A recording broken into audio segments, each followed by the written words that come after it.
1 Psikologi dengan nomor NIM 20101008. Di sini kita akan membahas lagi tentang apa sih itu iman, apa sih itu ilmu, dan apa sih itu amal. Sebelum kita lanjut ke topik pembahasan, jangan lupa ya like, komen, dan subscribe. Yuk kita bahas satu persatu yuk. Iman. Kita sebenarnya sudah pernah menyinggung sedikit tentang iman.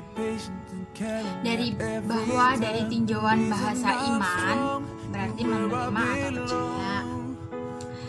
Iman berasal dari bahasa Arab yakni amana yu'minu.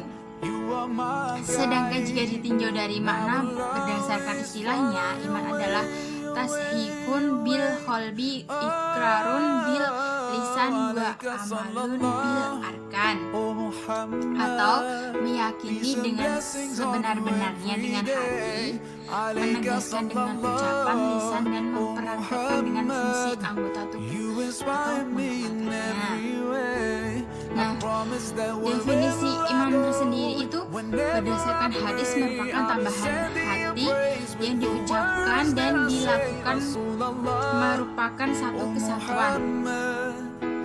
Iman memiliki prinsip dasar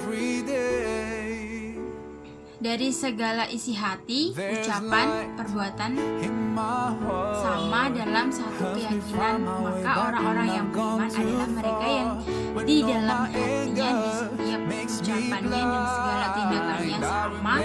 Maka orang beriman dapat juga disebut mukmin. Merupakan kepercayaan yang berkenaan dengan agama, keyakinan dan kepercayaan kepada Allah, Nabi, kitab, dan sebagainya.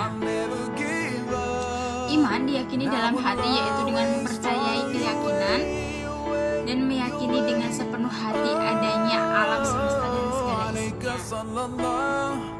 Ada beberapa pengertian mengenai iman. Salah satunya menurut istilah. Iman menurut istilah dalam Ensiklopedia Iman 2016 karya Syekh Abdul Majid Az-Zadani yang mendefinisikan iman menurut istilah syara adalah iman terkadang diartikan sebagai tashid, mempercayai seperti makna linguistiknya. Dalam firman Allah Subhanahu wa taala dalam surat Yusuf ayat 7 yang artinya, engkau tentu tidak akan percaya kepada kami sekalipun kami berkata benar. Al-Quran menyebut tentang iman dengan menggunakan lafal yakin atau meyakini yang didukung oleh bukti-bukti sebagaimana dengan firman Allah Subhanahu wa taala dalam surat Al-Baqarah ayat 4 yang artinya, dan mereka yakin dengan adanya hari kiamat.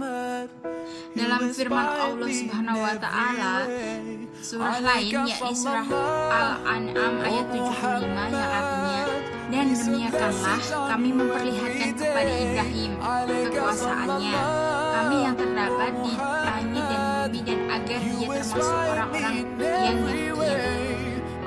Ada ulama yang menyatakan iman itu adalah ucapan dan perbuatan. Ini dinamakan juga ucapan hati.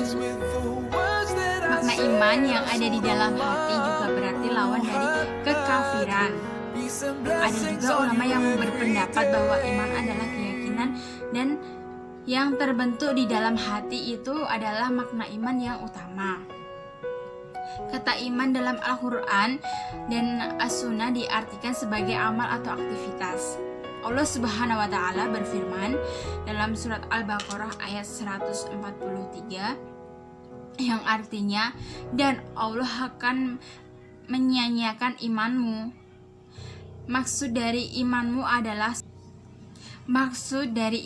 adalah sholatmu, wahai Muhammad, yang kau kerjakan ketika masih berkiblat ke arah Baitul Maqdis. Iman merupakan keyakinan dalam hati, dituturkan dengan lisan dan diamalkan dalam perbuatan. Itulah pendapat mayoritas ulama. Dikutip situs Muslim.id, secara istilah iman didefinisikan beragam pendapat. Menurut Imam Malik Asy-Syafi'i, Ahmad Al-Auza'i, Ishaq bin Rahawayh, iman adalah membenarkan dengan hati, mengaku dengan lisan, dan aman dengan anggota badan. Para ulama sholaf menjadikan amal termasuk unsur keimanan. Banyak di antara ulama mazhab Hanafi yang mengikuti definisi sebagaimana yang disebut oleh At-Tahawi, iman adalah pengakuan dengan lisan dan membenarkan dengan hati. Ada pula yang mengatakan bahwa pengakuan dengan lisan adalah rukun tambahan saja dan bukan rukun asli. Syekh Al-Karamiyah. Ada pula yang mengatakan bahwa pengakuan dengan lisan adalah rukun tambahan saja dan bukan rukun asli. Syekh Al-Karamiyah mengatakan bahwa iman itu hanya pengakuan dengan lisan saja. Syekh Al-Karamiyah mengatakan bahwa iman itu hanya pengakuan dengan lisan saja. Jam bin Sawan dan Abul Hasan As-Salihi berpendapat bahwa iman itu cukup dengan pengetahuan yang ada di dalam hati. Dalam pandangan Islam, perkataan iman yang berarti membenarkan itu disebut dalam Al-Quran, diantaranya dalam surat At-Taubah ayat 62 yang bermaksud dia adalah Muhammad. Itu membenarkan atau mempercayai kepada Allah dan membenarkan kepada orang-orang yang beriman. Iman itu ditunjukkan kepada Allah, kitab-kitab, dan Rasul. Iman itu ada dua jenis, iman hak dan iman batil. Tingkatan iman dalam Islam dikenalkan beberapa tingkatan seorang dalam keyakinan beragama, diantaranya adalah Muslim, orang yang mengaku Islam, kadar keimanannya termasuk yang terendah, sebatas pengakuan Allah sebagaimana Tuhan yang Esa. Belum ada bedanya dengan iblis yang juga meyakini bahwa Allah adalah Maha Esa. Mukmin, orang beriman yang mengkaji syarat Islam sehingga meningkatkan wawasan keislamannya. Muhsin, orang yang memperbaiki segala perbuatan agar menjadi lebih baik. Mukhlis, orang yang ikhlas dalam beribadah, hidupnya hanya untuk mengabdi kepada Allah. Mutahin, orang yang bertakwa. Tingkatan ini adalah yang tertinggi di antara tingkatan lainnya. Nah, sampai sini materi tentang iman udah paham belum? Sudah. Ilmu. Istilah ilmu berasal dari kata Latin scientia atau scio atau scir yang berarti pengetahuan.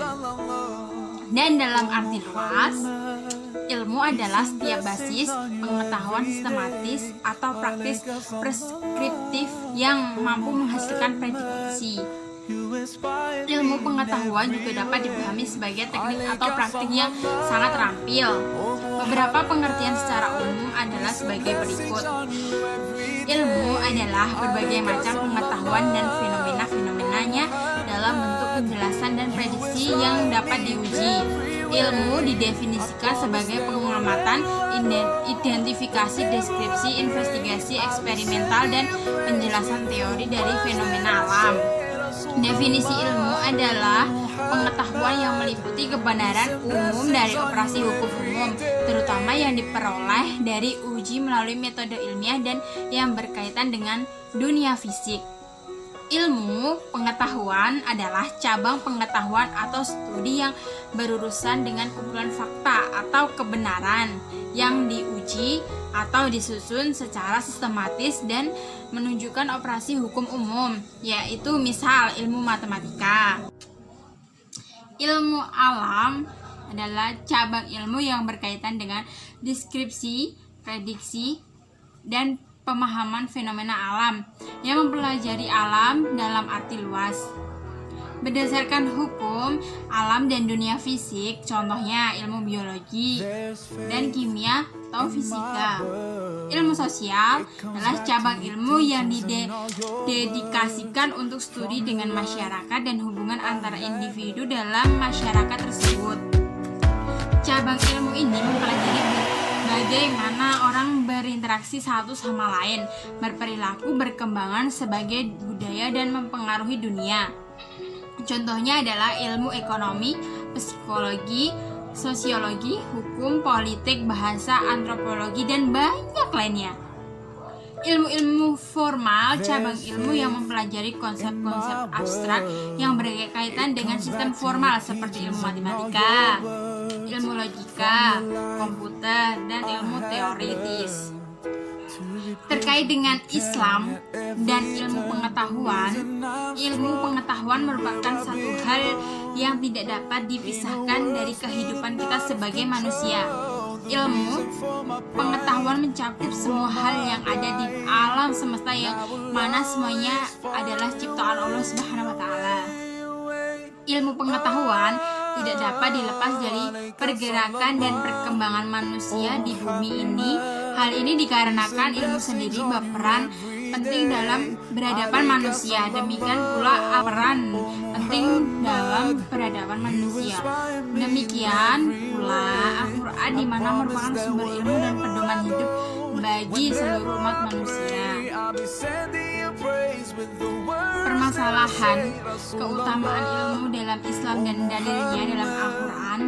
Keutamaan ilmu, belajar dan mengajarkan ilmu sangat penting dalam Islam. Di dalam Al-Quran juga disebutkan beberapa keutamaan ilmu. Apa saja? Rasulullah SAW bersabda, menuntut ilmu itu wajib bagi setiap muslim. Hadits Ibnu Wajah nomor 224 dari sahabat Anas bin Malik radhiyallahu anhu, disahihkan Al-Albani dalam Sahih Al-Jami As-Shaghir nomor 3913. Bacaan doa agar ditambahkan ilmu. Berikut beberapa keutamaan dalam Islam. Berikut dalil dari Al-Quran. 1. Orang berilmu diangkat derajatnya. Allah Subhanahu wa Ta'ala berfirman, niscaya Allah akan meninggikan orang-orang yang beriman, dan di antara orang-orang yang diberi ilmu pengetahuan beberapa derajat. Ditulis dalam Al-Quran surat Al-Mujadilah 58. Dan Allah Subhanahu wa Ta'ala berfirman, dan mereka berkata, sekiranya kami mendengarkan atau memikirkan dalam peringatan itu, niscaya tidaklah kami termasuk penghuni-penghuni neraka. Yang kedua, orang berilmu takut kepada Allah Subhanahu wa Ta'ala. Dalam surat Fatir ayat 28, Allah Subhanahu wa Ta'ala berfirman, dan demikianlah pula di antara manusia makhluk bergerak yang bernyawa dan hewan-hewan ternak, ada yang bermacam-macam warnanya dan jenisnya di antara hamba-hamba Allah yang takut kepadanya, hanya para ulama. Sungguh Allah Maha Perkasa, Maha Pengampun. Ayat ini menjelaskan tentang dengan ilmu seorang akan lebih memahami bagaimana kehidupan ini diciptakan dan mendalami pengetahuan tentang kuasa Allah Subhanahu wa Ta'ala sebagai Sang Maha Pencipta. Orang berilmu akan takut melakukan hal-hal mengandung dosa karena ia memiliki pengetahuan akan kekuasaan dan juga kebesaran Allah Subhanahu wa Ta'ala. Yang ketiga, orang berilmu akan diberi kebaikan dunia dan akhirat. Dalam surat Al-Baqarah juz 2 ayat 269, Allah memberikan dia hikmah kepada siapa yang dia kehendaki. Barang siapa diberi hikmah, sesungguhnya dia telah diberikan kebaikan yang banyak, dan tidak ada yang dapat mengalami perjalanan kecuali orang-orang yang mempunyai akal sehat. Yang keempat, orang berilmu memiliki pahala yang kekal. Ilmu akan kekal dan bermanfaat bagi pemiliknya walaupun ia telah meninggal. Disebut dalam sebuah hadis tentang keutamaan ilmu dalam Islam. Dari Abu Hurairah radhiyallahu anhu, ia berkata kepada Rasulullah sallallahu alaihi wasallam, artinya jika seorang meninggal dunia maka terputuslah amalnya kecuali 3 perkasa: sedekah jariyah, ilmu yang dimanfaatkan, atau doa dari anak-anak yang soleh. Muslim nomor 1631. Nah, itu tadi penjelasan dari ilmu. Dan next kita akan belajar mengenai amal. Apa itu amal? Secara bahasa, amal berasal dari bahasa Arab yang berarti perbuatan atau tindakan. Sedangkan soleh berarti yang baik atau yang patut.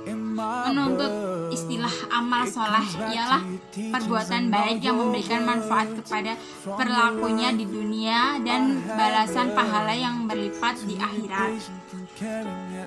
Dan pengertian amal dalam Islam adalah setiap amal soleh atau setiap perbuatan kebajikan yang diridhoi Allah Subhanahu wa ta'ala. Dengan demikian, amal dalam Islam tidak hanya terbatas pada ibadah, sebagaimana ilmu dalam Islam tidak hanya terbatas pada ibadah. Sebagaimana ilmu dalam Islam tidak hanya terbatas pada ilmu fikih, hukum-hukum alam, hukum-hukum agama. Ilmu dalam ini mencakup semua yang bermanfaat bagi manusia, seperti meliputi ilmu agama, ilmu alam, ilmu sosial, dan ilmu lain-lainnya yang mencakup semua tentang ilmu dan perbuatan. Ilmu-ilmu ini jika diperkembangkan dengan benar dan baik, maka memberikan dampak yang positif bagi peradaban manusia. Misal, perkembangan sains akan memberi kemudahan dalam lapangan praktik manusia. Demikian juga perkembangan ilmu-ilmu sosial akan memberikan solusi untuk pemecahan masalah-masalah masyarakat. Keutamaan orang-orang yang berilmu dan sekaligus diungkapkan Allah Subhanahu wa ta'ala dalam ayat berikut ini. Katakanlah, adakah sama orang-orang yang berilmu dengan orang yang tidak berilmu? Sesungguhnya hanya orang-orang yang berakhlak yang dapat menerimanya. Quran Surat Az-Zumar ayat 39. Allah berikan al-hikmah atau ilmu pengetahuan, hukum, filsafat, dan kearifan kepada siapa saja Dia kehendaki, dan barang siapa yang dianugerahi karunia yang banyak, dan hanya orang-orang berakhlaklah yang dapat mengambil pelajaran. Berzikir dari firman-firman Allah dalam Al-Quran Surat Al-Baqarah ayat 269. Niscaya Allah akan meninggikan orang-orang yang beriman di antaranya dan orang-orang yang diberi ilmu pengetahuan beberapa derajat, dan Allah Maha mengetahui apa yang kamu kerjakan, yang terdapat dalam surat Al-Mujadilah ayat 58. Nah, itu tadi penjelasan dari saya tentang ilmu, iman, dan amal. Sekian dari saya, kurang lebihnya saya mohon maaf. Wabillahi taufiq wal hidayah. Assalamualaikum warahmatullahi wabarakatuh.